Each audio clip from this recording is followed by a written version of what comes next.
I've spent my whole career facing opposition, but sometimes my greatest opposition is my mind.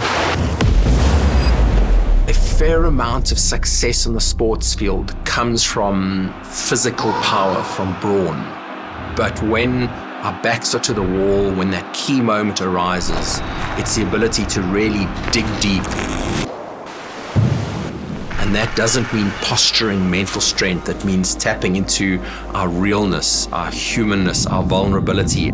Very often there isn't space to be real and to be vulnerable and to be human. And that's the piece we're missing in mental strength. Actually about removing the noise and the distractions. It's about quieting the voices that don't matter and listening to the ones that do. Finding power that's lying deep down within oneself. Going beyond yourself almost, to realizing that power.